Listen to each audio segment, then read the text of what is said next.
These are the divisions of the gatekeepers. From the Korahites, there was Meshelemiah, son of Kori, of the family of Abiasaph. The sons of Meshelemiah were Zechariah, the oldest, Jediael, the second, Zebediah, the third, Jathniel, the fourth, Elam, the fifth, Jehohanan, the sixth, and Eliahoenai, the seventh. The sons of Obed-Edom, also gatekeepers, were Shemaiah, the oldest, Jehozabad, the second, Joah, the third, Sekar, the fourth, Nethanel, the fifth, Amiel, the sixth, Issachar, the seventh, and Peulathai, the eighth. God had richly blessed Obed-Edom. Obed-Edom's son Shemaiah had sons with great ability who earned positions of great authority in the clan. Their names were Othni, Rephael, Obed, and Elzabad. Their relatives, Elihu and Semachiah, were also very capable men. All of these descendants of Obed-Edom, including their sons and grandsons, 62 of them in all, were very capable men, well qualified for their work. Meshelemiah's 18 sons and relatives were also very capable men. Hosa, of the Merari clan, appointed Shimri as the leader among his sons, though he was not the oldest. His other sons included Hilkiah, the second, Tebaliah, the third, and Zechariah, the fourth. Hosa's sons and relatives, who served as gatekeepers, numbered 13 in all. These divisions of the gatekeepers were named for their family leaders, and like the other Levites, they served at the house of the Lord. They were assigned by families for guard duty at the various gates, without regard to age or training, for it was all decided by means of sacred lots. The responsibility for the east gate went to Meshelemiah and his group. The north gate was assigned to his son Zechariah, a man of unusual wisdom. The south gate went to Obed-Edom, and his sons were put in charge of the storehouse. Shuphim and Hosa were assigned the west gate and the gateway leading up to the temple. Guard duties were divided evenly. 6 Levites were assigned each day to the east gate, 4 to the north gate, 4 to the south gate, and 2 pairs at the storehouse. 6 were assigned each day to the west gate, 4 to the gateway leading up to the temple, and 2 to the courtyard. These were the divisions of the gatekeepers from the clans of Korah and Merari. Other Levites, led by Ahijah, were in charge of the treasuries of the house of God and the treasuries of the gifts dedicated to the Lord. From the family of Libni in the clan of Gershon, Jehiel was the leader. The sons of Jehiel, Zetham and his brother Joel, were in charge of the treasuries of the house of the Lord. These are the leaders that descended from Amram, Izhar, Hebron, and Uzziel.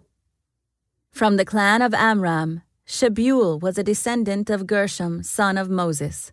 He was the chief officer of the treasuries. His relatives through Eliezer were Rehabiah, Jeshaiah, Joram, Zichri, and Shelomoth. Shelomoth and his relatives were in charge of the treasuries containing the gifts that King David, the family leaders, and the generals and captains and other officers of the army had dedicated to the Lord. These men dedicated some of the plunder they had gained in battle to maintain the house of the Lord. Shelomoth and his relatives also cared for the gifts dedicated to the Lord by Samuel the seer, Saul son of Kish, Abner son of Ner, and Joab son of Zeruiah. All the other dedicated gifts were in their care too. From the clan of Izhar came Kenaniah. He and his sons were given administrative responsibilities over Israel as officials and judges. From the clan of Hebron came Hashabiah. He and his relatives, 1,700 capable men, were put in charge of the Israelite lands west of the Jordan River. They were responsible for all matters related to the things of the Lord and the service of the king in that area. Also from the clan of Hebron came Jeriah, who was the leader of the Hebronites according to the genealogical records. In the 40th year of David's reign, a search was made in the records, and capable men from the clan of Hebron were found at Jazer in the land of Gilead. There were 2,700 capable men among the relatives of Jeriah. King David sent them to the east side of the Jordan River and put them in charge of the tribes of Reuben and Gad, and the half-tribe of Manasseh. They were responsible for all matters related to God and to the king.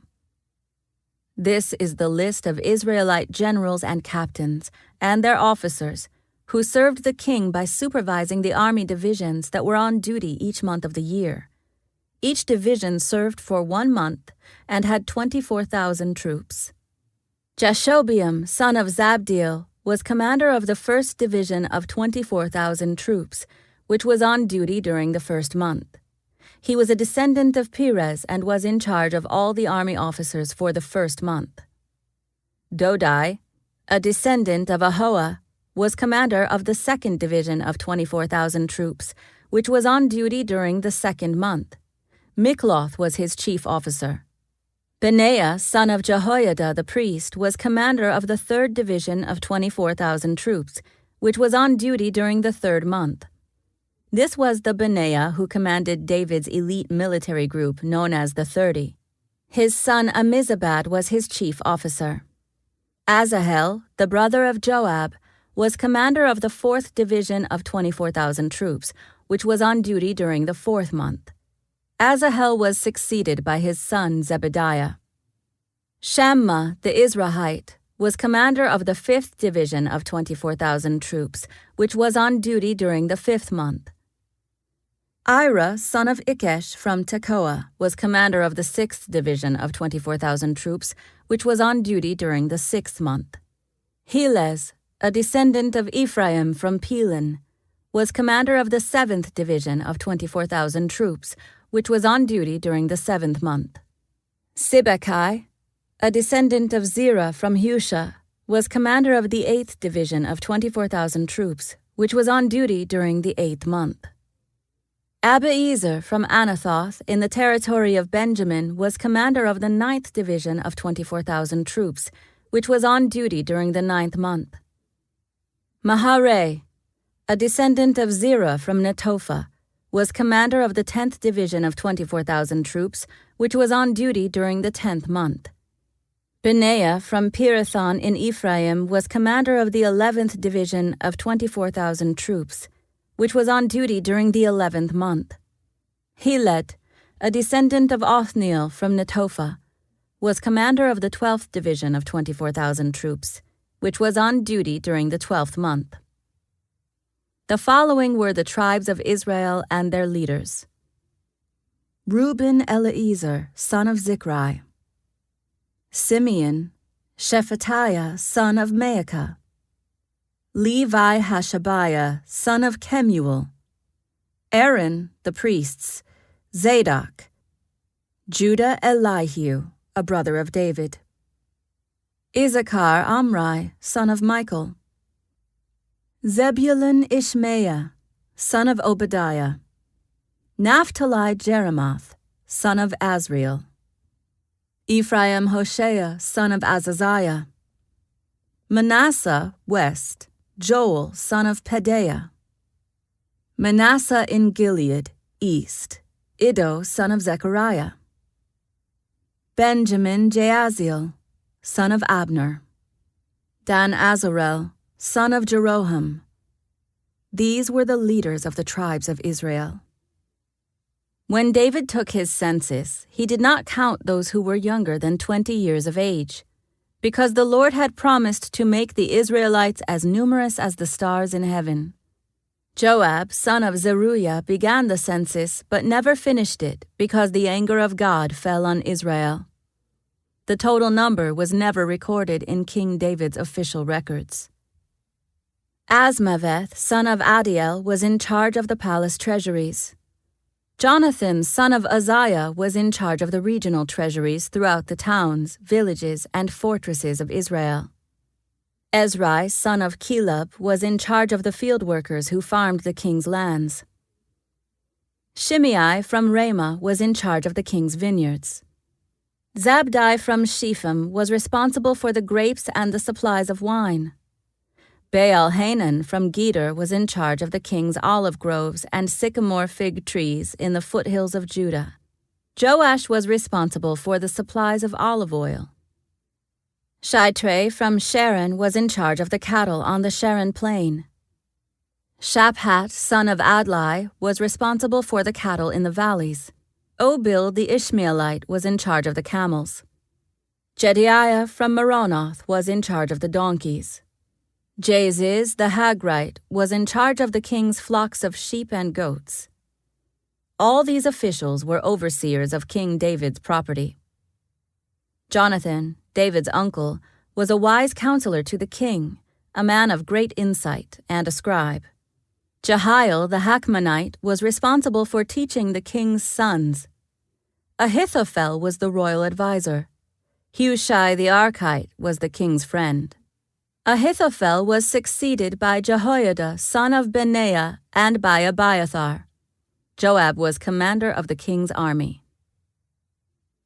David summoned all the officials of Israel to Jerusalem, the leaders of the tribes, the commanders of the army divisions, the other generals and captains, the overseers of the royal property and livestock, the palace officials, the mighty men, and all the other brave warriors in the kingdom. David rose to his feet and said, "My brothers and my people, it was my desire to build a temple where the ark of the Lord's covenant, God's footstool, could rest permanently. I made the necessary preparations for building it, but God said to me, 'You must not build a temple to honor my name, for you are a warrior and have shed much blood.' Yet the Lord, the God of Israel, has chosen me from among all my father's family to be king over Israel forever. For he has chosen the tribe of Judah to rule, and from among the families of Judah he chose my father's family. And from among my father's sons the Lord was pleased to make me king over all Israel. And from among my sons, for the Lord has given me many, he chose Solomon to succeed me on the throne of Israel and to rule over the Lord's kingdom. He said to me, 'Your son Solomon will build my temple and its courtyards, for I have chosen him as my son, and I will be his father. And if he continues to obey my commands and regulations as he does now, I will make his kingdom last forever.' So now, with God as our witness, and in the sight of all Israel, the Lord's assembly, I give you this charge.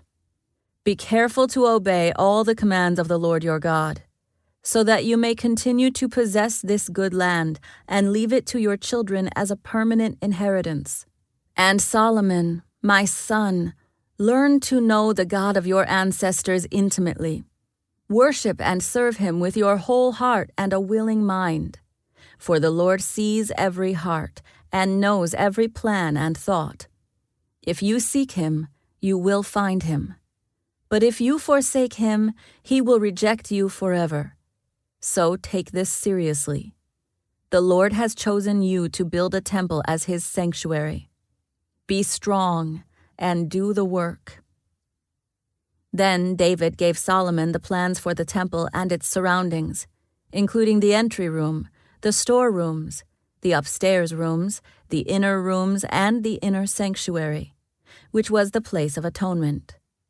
David also gave Solomon all the plans he had in mind for the courtyards of the Lord's temple, the outside rooms, the treasuries, and the rooms for the gifts dedicated to the Lord.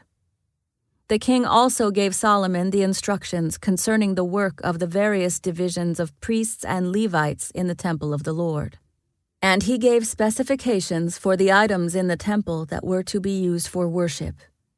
David gave instructions regarding how much gold and silver should be used to make the items needed for service.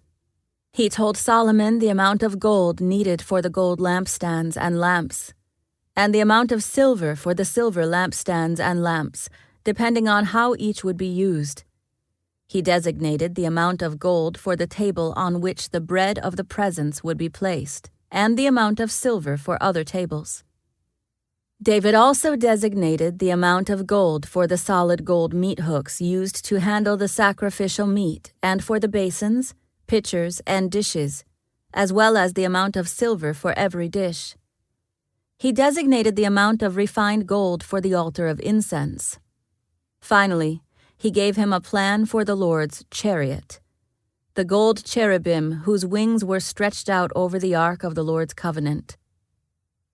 Every part of this plan, David told Solomon, was given to me in writing from the hand of the Lord. Then David continued, "Be strong and courageous, and do the work. Don't be afraid or discouraged, for the Lord God, my God, is with you. He will not fail you or forsake you. He will see to it that all the work related to the temple of the Lord is finished correctly. The various divisions of priests and Levites will serve in the temple of God. Others with skills of every kind will volunteer, and the officials and the entire nation are at your command." Then King David turned to the entire assembly and said, "My son Solomon, whom God has clearly chosen as the next king of Israel, is still young and inexperienced. The work ahead of him is enormous, for the temple he will build is not for mere mortals. It is for the Lord God himself. Using every resource at my command, I have gathered as much as I could for building the temple of my God. Now there is enough gold, silver, bronze, iron, and wood, as well as great quantities of onyx, other precious stones, costly jewels, and all kinds of fine stone and marble. And now, because of my devotion to the temple of my God, I am giving all of my own private treasuries of gold and silver to help in the construction. This is in addition to the building materials I have already collected for his holy temple. I am donating more than 112 tons of gold from Ophir and 262 tons of refined silver to be used for overlaying the walls of the buildings and for the other gold and silver work to be done by the craftsmen. Now then, who will follow my example and give offerings to the Lord today?" Then the family leaders, the leaders of the tribes of Israel, the generals and captains of the army, and the king's administrative officers all gave willingly. For the construction of the temple of God, they gave about 188 tons of gold, 10,000 gold coins, 375 tons of silver, 675 tons of bronze, and 3,750 tons of iron. They also contributed numerous precious stones, which were deposited in the treasury of the house of the Lord under the care of Jehiel, a descendant of Gershon. The people rejoiced over the offerings, for they had given freely and wholeheartedly to the Lord, and King David was filled with joy.